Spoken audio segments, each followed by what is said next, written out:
नमस्कार साथियों, किरण बाई की कहानियाँ चैनल में आपका स्वागत है। कहानी को समझने के लिए कृपया पूरा वीडियो अवश्य देखें। शुभांग शिशिर और दीपेन के साथ मेहमानों के स्वागत सत्कार में व्यस्त था, लेकिन उसकी बेसब्र निगाहें हर पल नंदिनी को अपनी नजरों के सामने ही चाहती थीं। थोड़ी देर पहले मोनिका नंदिनी के सामने शुभांग पर अपना हक जताने के लिए जबरदस्ती उससे क्लोज होने की कोशिश कर रही थी। नंदिनी मायूस होकर शुभांग से दूर चली गई। उसकी आंखों में झलकती बेबसी और नमी शुभांग के दिल में टीस भर देती थी। लेकिन देवांशी की शादी में वो कोई तमाशा नहीं करना चाहता था, इसलिए युवराज और मोनिका की बदतमीजियों को नजरअंदाज कर रहा था। वरना गुस्से और बदतमीजियों के लिए फेमस कठोर दिल शुभांग की मर्जी के बिना किसी की क्या मजाल कि उसकी उंगली भी छू ले। उसके गले पड़ना तो बहुत दूर की बात थी।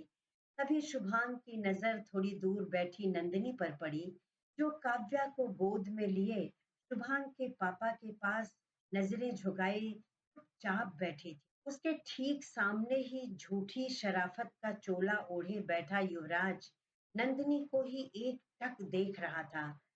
पास में ही नंदिनी और युवराज के मम्मी पापा भी बैठे हुए थे। शुभांग के दिमाग में कुछ खटका और उसके दिल में एक अजीब सी हलचल महसूस हुई। उसने सोचा, ये लोग इस तरह से एक साथ बेवजह तो नहीं बैठे हैं। कहीं युवराज की कोई साजिश तो नहीं है। उसके कदम खुद ब खुद नंदिनी की ओर उठ गए।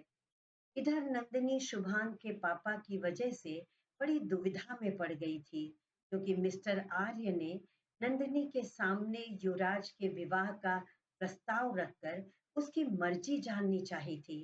युवराज मिस्टर आर्य का दामाद था, लेकिन उसकी बेटी केशवी का देहांत 2 साल पहले हो चुका था। मिस्टर आर्य की दिली इच्छा थी कि नंदिनी युवराज से शादी कर ले, जिससे केशवी की छोटी सी बेटी काव्या को माँ की ममता मिल सके। किसी और की बात होती तो नंदिनी साफ मना करके वहां से उठकर चल देती, पर बात शुभांग के पापा की थी, इसलिए वो बड़े अदब से इस विवाह के लिए मना कर रही थी।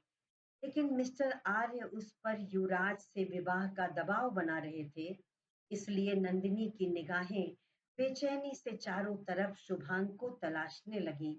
तभी उसने देखा कि शुभांग उसकी ओर ही चला आ रहा है। वो बहुत घबरा गई, क्योंकि शुभांग के गुस्से को अच्छी तरह से जानती थी और ये भी जानती थी कि यहाँ जो बातें चल रही हैं, उसका पता लगते ही पल भर में शुभांग अपना आपा खो देगा और ये भी भूल जाएगा कि वो कहाँ और किस माहौल में है।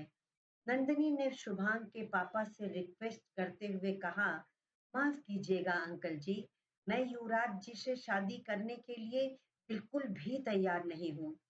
प्लीज आशा करती हूँ आप मेरी फीलिंग्स को समझेंगे। और उठ कर जाने को हुई कि तभी उसकी माँ चिढ़ कर बोली, क्या कमी है बेटे युवराज में, जो तुम इतने नखरे दिखा रही हो। अरे, तुम्हें तो इन लोगों का उपकार मानना चाहिए कि इतने बड़े लोग होकर हम गरीबों के घर अपना रिश्ता जोड़ना चाह रहे हैं। तुम अभी नासमझ हो, इसलिए हम तुम्हारी कोई बात नहीं सुनेंगे। तब तक शुभांग वहां पहुंच गया था और उसने नंदिनी की मां की आखिरी बात सुन लिया था। नंदिनी के पीछे से शुभांग की कड़कती आवाज आई, नंदिनी की कौन सी बात आप नहीं सुनेंगी मिसेज राजपूत। सबने घबरा कर शुभांग की ओर देखा, जो नंदिनी के ठीक पीछे अपने दोनों हाथ बांधे खड़ा आग उगलती नजरों से नंदिनी के माता पिता और युवराज को घूर रहा था। फिर अपने पापा की ओर देखकर गुस्से से बोला, क्या बात है मिस्टर आर्य, लगता है किसी गंभीर मुद्दे पर चर्चा करने के लिए आपने यहाँ बहुत इम्पोर्टेंट मीटिंग बुलाई है। शुभांग के पापा शुभांग का रिएक्शन देखकर हैरान थे। नंदिनी की माँ शुभांग के बारे में अच्छी तरह से जानती थी, इसीलिए उससे नजरें चुराने लगी और शुभांग की कड़क आवाज सुनकर नंदिनी थोड़ा घबरा तो गई थी, लेकिन अपने ठीक पीछे शुभांग को महसूस करके उसके दिल को राहत मिल गई थी।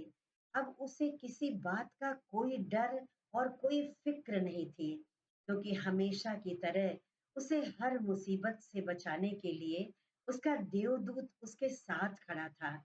लेकिन शुभांग की बौखलाहट और गुस्सा देखकर युवराज की आंखें चालाक लोमड़ी की तरह चमक उठी थी। होठों पर एक कुटिल मुस्कान लेकर शुभांग से बोला, आइए साले साहब, आपकी ही कमी थी। ऐसे भी नंदिनी और किसी की बात नहीं, पर आपकी बात तो जरूर सुनेगी। आप उसके जिगरी दोस्त जो ठहरे। शुभांग गुस्से से दांत पीसकर बोला, मैं चाहे जितनी इंसल्ट कर लूं तुम्हारी, पर तुम अपनी नीच हरकतों से बाज नहीं आओगे। युवराज और शुभांग तैश में आकर एक दूसरे से उलझते, उससे पहले ही युवराज की मम्मी ने आगे बढ़कर शुभांग का हाथ पकड़ लिया और बोली, आओ बेटा, हमारे साथ बैठो। तुमने सही कहा, हम बहुत इम्पोर्टेंट मैटर पर चर्चा कर रहे हैं। हम सभी चाहते हैं क्यों ना युवराज और नंदिनी की शादी कर दी जाए। नंदिनी को एक अच्छा घर परिवार मिल जाएगा और हमारी काव्या को प्यार करने वाली माँ मिल जाएगी, और युवराज की जिंदगी में भी एक ठहराव आ जाएगा। उनकी बात सुनते ही शुभांग का दिमाग एक पल को मानो शून्य हो गया। उसने एक नजर नंदिनी पर डाली, जो सिर झुकाए खामोश बैठी थी। उसने देखा कि काव्या नंदिनी की गोद में बड़े सुकून से सो रही थी। शुभांग का दिल बुरी तरह से कांप गया। उसने तो कल्पना भी नहीं की थी कि उसके पीठ पीछे इतनी बड़ी साजिश रची जा रही है। वो समझ गया था कि इस सब में युवराज के साथ उसके पापा भी शामिल हैं। शुभांग और नंदिनी की तड़प देखकर युवराज मन ही मन बहुत खुश हो रहा था। वो उठकर शुभांग के पास आ खड़ा हो गया और उसके चेहरे के करीब झुककर धीरे से बोला कि आशिकी भी बड़ी कमीनी चीज होती है। अच्छे खासे इंसान को लाचार बना देती है। उसकी आवाज और आंखों से कमीनापन साफ झलक रहा था। अब शुभांग का गुस्सा उसकी बर्दाश्त से बाहर था। उसने अपनी मजबूत हथेलियों से युवराज के कंधे को इतनी कस के जकड़ लिया कि युवराज की आंखों में दर्द झलकने लगा। शुभांग ने युवराज की आंखों में घूरते हुए नंदिनी से कहा, तुम काव्या को अपने रूम में ले जाकर सुला दो नंदिनी। इस तरह से उसे तकलीफ हो रही होगी। नंदिनी में कहाँ साहस था इस समय शुभांग की बात ना माने। काव्या को गोद में लेकर शुभांग के सामने खड़ी उसकी क्रोध से जलती आंखें देखकर मन में कहने लगी, हे भोलेनाथ, ये तो सच में आपका ही रूप है।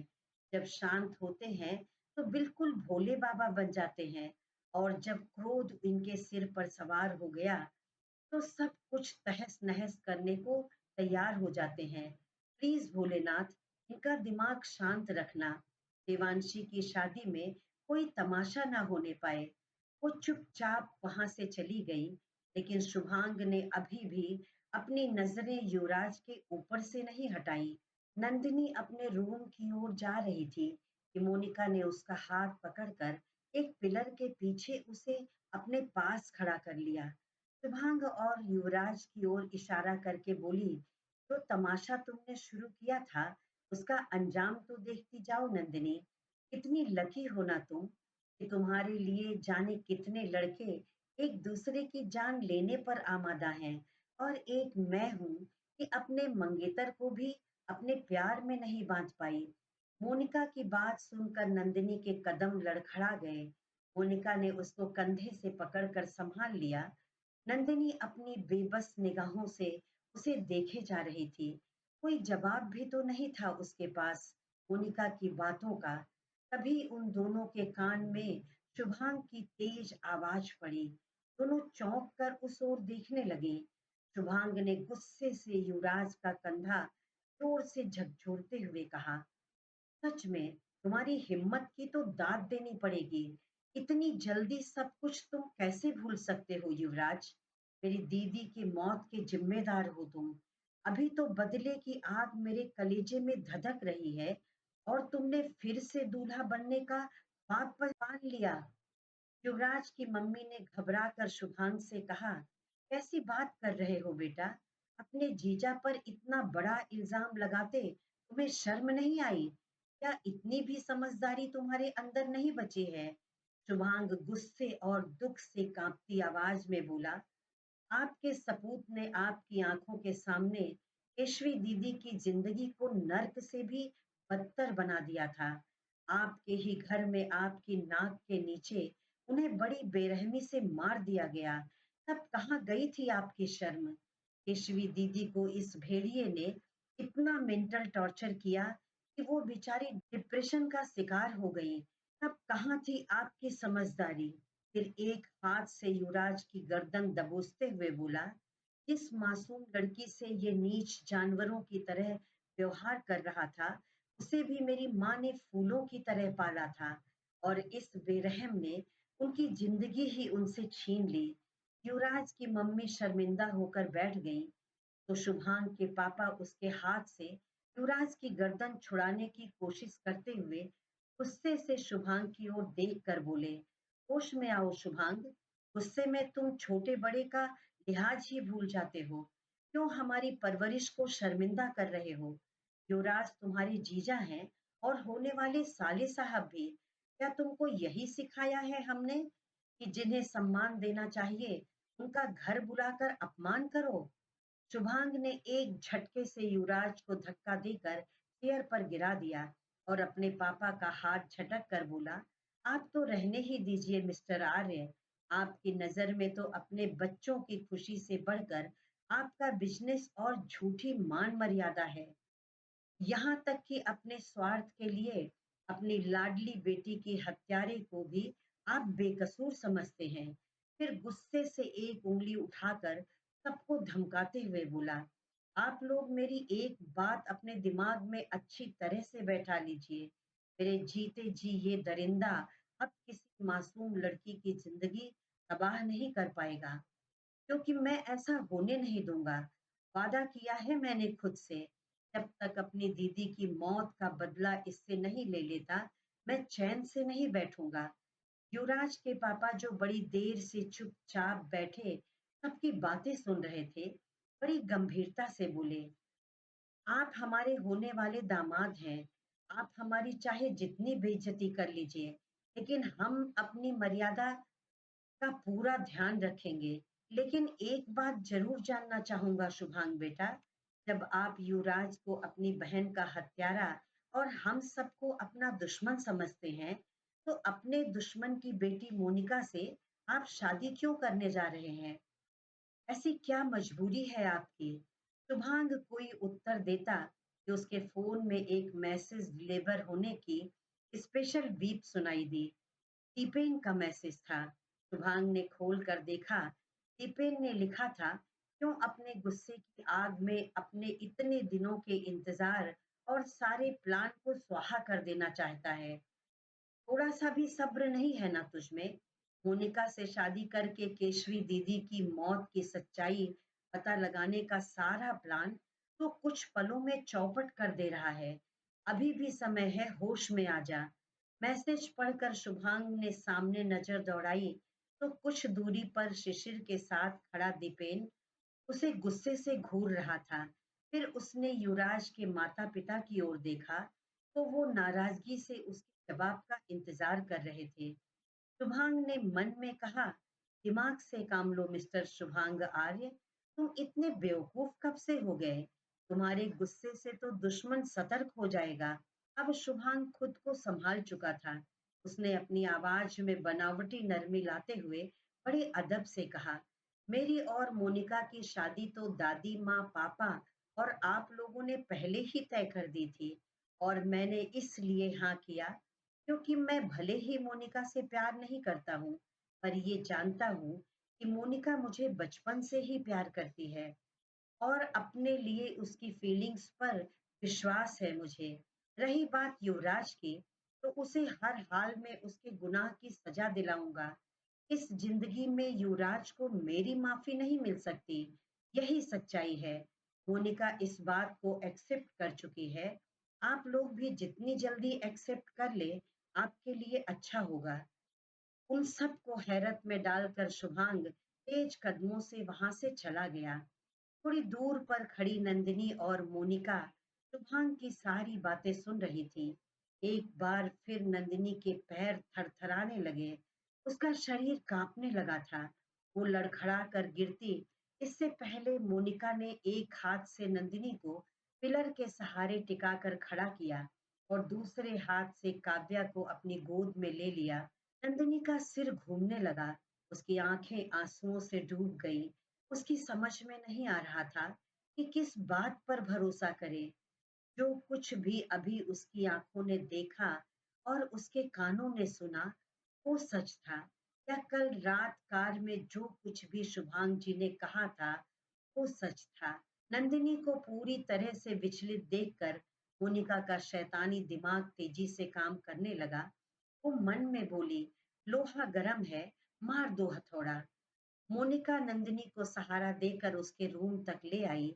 उसे सोफे पर बिठाकर काव्या को बेड पर लिटा दिया और खुद भी नंदिनी के पास बैठ गई और अपनी आंखों में झूठे आंसू और ढेर सारी मायूसी भरकर नंदिनी की ओर देखकर बोली, तुमने सुना ना नंदिनी, शुभांग मेरा बचपन का प्यार है। उसके साथ जिंदगी बिताना मेरा बचपन का सपना है। और कहते हैं ना कि इंसान सब कुछ भूल सकता है, लेकिन अपने बचपन के प्यार को कभी नहीं भूल सकता। हो सकता है तुम मुझसे कम उम्र की हो और खूबसूरत भी हो, इसलिए शुभांग तुम्हारी ओर अट्रैक्ट हो गया, लेकिन शादी तो वो मुझसे ही करेगा। फिर तुम अपनी जिंदगी क्यों बर्बाद करना चाहती हो? जो लड़का पहले से इंगेज हो, उससे प्रेम करना कहाँ की समझदारी है? और अगर शुभांग तुमसे प्रेम कर भी बैठा, फिर भी मैं उसका पीछा कभी नहीं छोड़ूंगी। अपनी जान दे दूंगी, लेकिन शुभांग को तुम्हें कभी नहीं दूंगी। तुम मेरे और शुभांग के बीच में आ रही हो नंदिनी, इतना तो जानती ही हो कि ये पाप है। नंदिनी बेआवाज गुमसुम बैठी थी, उसका गला रुंध गया था। उसके लिए तो मानो सांस लेना भी मुश्किल हो रहा था। नंदिनी जानती थी कि शुभांग और मोनिका की शादी तय हो गई है, लेकिन शुभांग मोनिका से शादी नहीं करेगा। वो तो मोनिका और उसके भाई युवराज से अपनी बहन की मौत का बदला लेना चाहता है। ये शुभांग ने खुद उसे विश्वास दिलाया था। उसका दिल शुभांग पर संदेह करने को राजी नहीं था। वो इतनी तकलीफ में थी कि मानो उसके दिमाग की नसें फट जाएंगी। नंदिनी निढाल होकर सोफे पर ही एक ओर लुढ़क गई। मोनिका ने नंदिनी पर एक नफरत भरी नजर डाली और उसके होठों पर कुटिल मुस्कान तैर गई। काव्या को गोद में उठाकर मोनिका जल्दी से नंदिनी के कमरे से बाहर चली गई। नंदिनी बड़ी देर तक बेसुध पड़ी रही। जब धीरे धीरे उसे कुछ होश आया, तो सारी बातें उसके दिमाग में दोबारा चलने लगी थी। शुभांग का सबके सामने ये कहना कि मोनिका मुझे बचपन से प्यार करती है और उसकी फीलिंग्स पर मुझे विश्वास है, नंदिनी के मन को अंदर तक कचोट गया था। उसके दिलो दिमाग में ऐसा बवंडर मचा था जिसने उसकी सारी सूझबूझ को तहस नहस कर दिया। वो बेतहाशा रोई जा रही थी। इस समय उसे किसी से नहीं मिलना था, ना निधि से, ना शुभांग से। बस यहाँ से दूर चली जाना चाहती थी। उठकर जल्दी जल्दी अपना सामान पैक करते हुए अपनी मम्मी को फोन लगाकर बोली, मम्मी मेरा काम यहाँ खत्म हो गया है, मैं भी आप लोगों के साथ अभी घर चलूंगी। नंदिनी की सौतेली माँ तो पहले से ही उससे खार खाए बैठी थी। युवराज के रिश्ते को उसने ठुकरा जो दिया था। गुस्से से चिल्लाकर बोली, तो खुद को बहुत होशियार समझती है ना, और हम सब तेरे सामने बिल्कुल बेवकूफ हैं, इसलिए जैसा चाहेगी अपने इशारे पर सबको नचाएगी। लेकिन अब बहुत हुआ नंदिनी, अब हम तेरी चाल में फंसने वाले नहीं हैं। सच्चाई तो ये है कि तू किसी से शादी करके किसी बंधन में बंधना नहीं चाहती। तुझे तो अपने पीछे लड़कों को घुमाने का शौक है और उनके साथ रात रात भर घर से बाहर गायब रहना तेरी फितरत में है। ऐसी आवारा लड़की के लिए हमारे घर में कोई जगह नहीं है। कान खोल कर सुन ले, अब हमारे घर के दरवाजे तेरे लिए हमेशा को बंद हो गए हैं। हाँ, अगर अब भी तू युवराज से शादी करने के लिए तैयार है, तो हमारे घर में तेरा स्वागत है। वरना मेरे घर की दहलीज पार की तो हम दोनों पति पत्नी का मरा हुआ मुंह देखेगी। कहकर उसकी मम्मी ने फोन काट दिया। नंदिनी की बड़ी जोर से रुलाई फूट पड़ी थी। उसने अपने मुंह में दुपट्टा भरकर किसी तरह से अपनी सिसकियों पर काबू करते हुए वही जमीन में बेहाल होकर गिर गई। अब क्या करेगी? कहाँ जाएगी वो? उसकी आंखों के आगे अंधेरा छा गया था। तभी उसके मोबाइल पर निधि का फोन आने लगा था। नंदिनी ने फोन रिसीव करके टूटती आवाज में धीरे से हेलो कहा तो निधि बुरी तरह से घबरा कर बोली, तो कहाँ है नंदिनी? मैं कितनी देर से तुझे खोज रही हूँ। मुझे परेशान करने में तुझे बड़ा मजा आता है ना? जो मुझसे बिना बताए कहीं भी छुप जाती है। एक बार जो मैं छुप गई ना, तो फिर जिंदगी भर मुझे नहीं खोज पाएगी। नंदिनी घबरा कर जल्दी से बोली, नहीं निधु, प्लीज ऐसी बातें मत करना। तेरे सिवा मेरा है ही कौन? तू भी रूठ गई तो मैं किसके सहारे जिंदा रहूंगी? नंदिनी की दबी हुई सिसकी निधि ने फोन पर ही महसूस कर ली थी। उसने चिंतित होकर कहा, तू जहां भी है जल्दी से देवांशी के रूम में आ जा। मुझे देवांशी ने यहीं रुकने को बोला है। मैं यहीं तेरा वेट कर रही हूँ। नंदिनी कुछ दूरी पर देवांशी के रूम में पहुंची तो निधि अकेली खाना लिए बैठी नंदिनी का इंतजार कर रही थी। नंदिनी की लाल आंखें और बुझा हुआ चेहरा देखकर निधि समझ गई थी, कुछ तो गड़बड़ हुई है। उसने नंदिनी को जोर से हक करते हुए कहा, मुझे छोड़कर यूं गायब ना हो जाया कर मेरी जान। सिर्फ तुम्हारे अकड़ू चंद ही नहीं, थोड़ी देर तुम्हें ना देखूं तो मेरी भी सांसें रुकने लगती हैं। नंदिनी के होठों पर एक बुझी सी मुस्कान तैर गई। वो जोर से निधि के गले लग गई। निधि उसकी धीमी हो चली सिसकियों को अच्छी तरह महसूस कर रही थी। नंदिनी का हाथ पकड़कर सोफे पर बिठाते हुए बोली, तेरे बिना मुझसे कुछ खाया नहीं गया नंदू। तो जानती है ना कि मैं कितनी बड़ी भुक्खड़ हूँ। थोड़ी देर और भूखी रही तो मर जाऊंगी। चल अब जल्दी से मेरे साथ बैठकर खाना खा और मुझे भी खिला। वो क्या है ना, मेरे हाथ बहुत थक गए हैं। मैं खुद से खा नहीं पाऊंगी। नंदिनी सब समझ रही थी। निधि उसका मूड ठीक करने के लिए ये ड्रामा कर रही है। बाथरूम से हाथ धोकर आई और अपने हाथ से निवाला बनाकर निधि को खिलाने लगी। निधि भले ही खुद को नॉर्मल दिखाने की कोशिश कर रही थी, लेकिन नंदिनी की फीकी मुस्कान के पीछे छुपा दर्द उसे तकलीफ पहुंचा रहा था। निधि ने नंदिनी को भी जबरदस्ती अपने हाथ से खाना खिलाया, फिर उसका सिर अपने कंधे से टिकाकर बड़े प्यार से सहलाते हुए बोली, अब बता क्या चल रहा है तेरे दिमाग में? ये मत कहना कि कुछ नहीं। तू जानती है ना, बिना कहे भी मैं तेरे दिल की आवाज सुन लेती हूँ।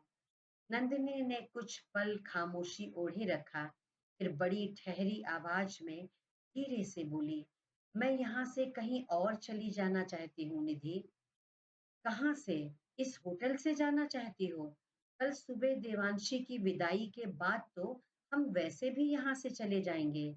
नंदिनी ने अपनी आंखें कस कर भींच ली और कांपती आवाज में बोली, मैं जबलपुर से जाने की बात कह रही हूँ।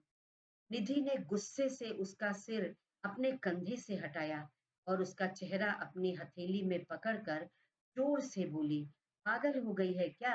हर बात तुझे बच्चों का खेल लगती है कि यूं ही इतनी आसानी से बोल दिया कि हम सबको छोड़कर जबलपुर से चली जाएगी। और कहाँ चली जाएगी ये तो बता।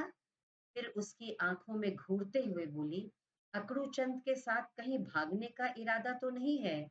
ऐसा सोचना भी मत, वरना बहुत पिटेगी मुझसे। उसमें हिम्मत है तो अपने माता पिता से कहकर सबके सामने डंके की चोट पर तुझे ब्याह कर ले जाएगा। और ऐसा नहीं कर सकता तो उस बुज़दिल से शादी तो क्या, प्यार भी करने नहीं दूँगी तुझे मैं। नंदिनी मायूसी से बोली, उनके साथ कहीं नहीं जा रही हूँ निधु। उनकी वजह से ही मेरी ज़िंदगी में रायता फैल गया है। शादी किसी और से करनी है और उन्हें प्यार मुझसे ही ज़बरदस्ती करवाना है। निधि हैरानी से उसकी ओर देखने लगी। नंदिनी ने शुभांग के पापा का युवराज से उसकी शादी का प्रस्ताव रखना और मोनिका के लिए कही गई शुभांग की सारी बात निधि को बताई। नंदिनी की आंखों में आंसू फिर बहने लगे थे। वो रोते हुए बोली, मैं शुभांग से प्यार करती हूँ और शुभांग के अलावा और किसी को अपनी जिंदगी में कभी शामिल नहीं कर सकती। निधि उसके आंसू पोंछकर गुस्से से बोली, समझता क्या है खुद को? इतना एटीट्यूड तो सलमान खान में भी नहीं है जितना इस ज्वालामुखी में है। मैं इस मिस्टर शुभांग आर्य से खुद बात करूंगी और मेरे सामने जरा भी एटीट्यूड दिखाया ना तो दूंगी दो रैप्टा खींचकर उल्टे हाथ से।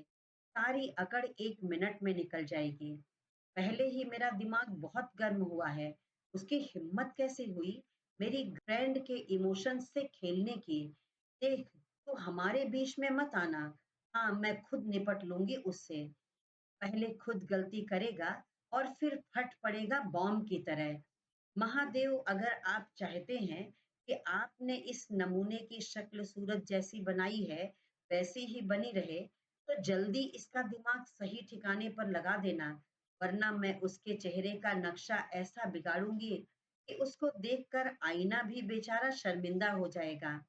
नंदिनी मुस्कुराते हुए बोली, बस कर मेरी चंबल की रानी, उसकी कोई गलती नहीं है।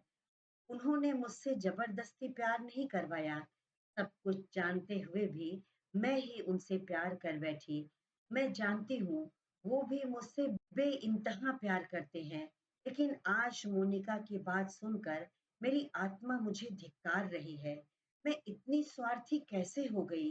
मैंने मोनिका के बचपन का प्यार छीनने की कोशिश की। मैं जानती हूँ जब किसी का प्यार दूर होता है तो उसका दिल कितना दुखता है। फिर भी मैंने मोनिका के दिल को दुख पहुंचाया। इसकी सजा तो मुझे भुगतनी पड़ेगी ना। मैं उन दोनों की जिंदगी से बहुत दूर चली जाऊंगी। अगर मुझे शुभांग जी की जिंदगी में सब कुछ ठीक करना है और युवराज नाम के नए पचड़े से बचना है, तो मुझे जबलपुर छोड़कर जाना पड़ेगा।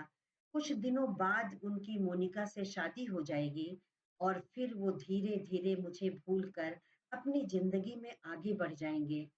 निधि ने नम आंखों से उसकी ओर देखकर कहा, तुम और शुभांग एक दूसरे के लिए बने हो नंदिनी। तुम दोनों एक दूसरे से प्यार करते हो। मुझे विश्वास है कि शुभांग सिर्फ तेरे साथ टाइम पास नहीं कर रहा था। तुझे यहीं रहकर शुभांग का इंतजार करना चाहिए। वो तुझे कभी नहीं छोड़ेगा। अगर वो मेरी किस्मत में होंगे तो मुझे मिलेंगे और नहीं होंगे तो भी मैं जिंदगी भर उनके इंतजार में काट दूंगी। निधि जानती थी कि नंदिनी कितनी जिद्दी है। अगर एक बार किसी चीज का इरादा कर लिया तो उसे कोई नहीं बदल सकता। फिर आखिरी प्रयास करते हुए बोली, और तेरे एग्जाम का क्या होगा? तेरा फाइनल ईयर है। थोड़े ही दिन में हमारा लास्ट सेमेस्टर होने वाला है। तू जबलपुर छोड़कर चली जाएगी तो एग्जाम कैसे दे पाएगी? और साल भर की मेहनत के बाद एग्जाम छोड़ने के बारे में सोचना भी मत। मैं तुझे ऐसा नहीं करने दूंगी। नंदिनी ने बड़ी शांति से कहा, कुछ दिन की बात है निधि। एक बार शुभांग जी और मोनिका की शादी हो जाने दे। मुझे पूरा विश्वास है उसके बाद वो कभी मेरे पीछे नहीं आएंगे। इतना तो मैं समझती हूँ उन्हें। किसी के इमोशंस के साथ छल नहीं कर सकते। भले मेरे लिए जिंदगी भर तड़पते रहेंगे, मुझे जिंदगी भर प्यार करते रहेंगे, लेकिन मेरे सामने नहीं आएंगे। फिर मैं वापस जबलपुर आकर अपनी पढ़ाई पूरी करूंगी। तू चिंता मत कर, सब कुछ ठीक होगा। मैं सब कुछ ठीक कर दूंगी। और इतने दिन तू जबलपुर के बाहर अकेली रहेगी कहाँ? ये भी सोचा है या हवाई किले ही बना रही है? नंदिनी ने निधि के गले में बाहें डालते हुए मुस्कुरा कर कहा, तू करेगी मेरे रहने का इंतजाम। रिद्धि हैरानी से आंखें चौड़ी करके उसे घूरने लगी। तो नंदिनी बोली, इतना भी घबराने की जरूरत नहीं है। जब मेरे पापा का एक्सीडेंट हुआ था और मैं नौकरी खोज रही थी, तो एक बार तेरे घर तेरे मौसी जी और मौसा जी आए हुए थे। रिद्धि ने आश्चर्य से पूछा, कौन से मौसा जी? जो पालमपुर में रहते हैं? तो उनकी बात कर रही है? नंदिनी ने धीरे से हाँ में सिर हिला दिया। निधि चुपचाप आंखों में आंसू भरे नंदिनी को देखे जा रही थी। इतनी छोटी सी उम्र में कितना कुछ सहा है इस लड़की ने। जिस उम्र में लड़कियों के माता पिता उन्हें अपनी छत्र छाया में सुरक्षित रखते हैं, उसी उम्र में मेरी नंदू अपने माता पिता की खुशी के लिए उनसे दूर चली जाना चाहती है। कितना हौसला है इसके अंदर और कितनी सहन शक्ति है। निधि ने नंदिनी को अपनी बाहों में कसकर भींच लिया और रोते हुए बोली, मुझे भी अपने साथ ले चल नंदू, मैं तेरे बिना नहीं रह पाऊंगी। नंदिनी उसके माथे पर चूमते हुए बोली, मैं हमेशा के लिए थोड़े ही जा रही हूँ बुद्धू, जल्दी ही लौट आऊंगी और फिर रोज तेरा भेजा खाती रहूंगी। इतने दिन तू अपने दिमाग को रेस्ट ले लें दे। निधि ने फोन करके पालमपुर में अपने मौसा जी के रिजॉर्ट में नंदिनी की नौकरी और उनके साथ में घर ही उसके रुकने का इंतजाम कर दिया और उसकी सिक्योरिटी की पूरी जिम्मेदारी खुद अपने पापा से बात करके सुनिश्चित कर दी। अगली सुबह नंदिनी पालमपुर जा रही है, ये बात सिर्फ निधि और उसके पापा को पता थी। तभी नंदिनी के मोबाइल पर शुभांग का मैसेज आया, मैं कब से पूल साइट पर तुम्हारा इंतजार कर रहा हूँ नंदिनी, तुम भूल गई ना? और मैं तुम्हें पागलों की तरह हर जगह खोज रहा था। नंदिनी के होठों पर एक दर्द भरी मुस्कान तैर गई। निधि ने मैसेज देखा तो कहा, तू यहीं रुक, मैं जाती हूँ उस अकड़ू चंद का दिमाग सही करने। हिम्मत तो देखो बंदे की, इतना सब कुछ होने के बाद मुझे पूल साइड पर रोमांस करने के लिए बुला रहा है। नंदिनी झेपते हुए बोली, तू सच में बहुत बेशर्म है, कुछ भी बोलती है। निधि ने मुंह बनाकर कहा, पूल साइड पर इस वक्त अंधेरे में रोमांस ही तो करते हैं, भजन थोड़े ही ना करते हैं। मैं नहीं जाने दूंगी तुझे, नंबर ब्लॉक कर दे उस अकड़ू चंद का। कुछ सोच कर नंदिनी की आंखें एक बार फिर भर आई। उसकी आवाज में दुनिया भर का दर्द भरा था। बस एक आखिरी बार उनसे मिलकर उन्हें अपनी बाहों में भरना चाहती हूँ। एक आखिरी बार उनकी सांसों को अपनी रूह में उतारना चाहती हूँ। बस एक आखिरी बार उनसे मिलकर उन्हें खुद में महसूस करना चाहती हूँ नंदू। शायद यही मेरी आने वाली जिंदगी का मजबूत सहारा हो। आज मुझे मत रोकना नंदू, कहकर नंदिनी दरवाजे की ओर चल पड़ी। क्रमशः साथियों, मेरी कहानी आपको कैसी लगी? अच्छी लगी हो तो कृपया लाइक कर दें और कमेंट में लिखकर जरूर बताएं। ऐसी ही और मनोरंजक कहानियां देखने के लिए मेरे चैनल को सब्सक्राइब करके बेल आइकन दबाना ना भूलें। धन्यवाद।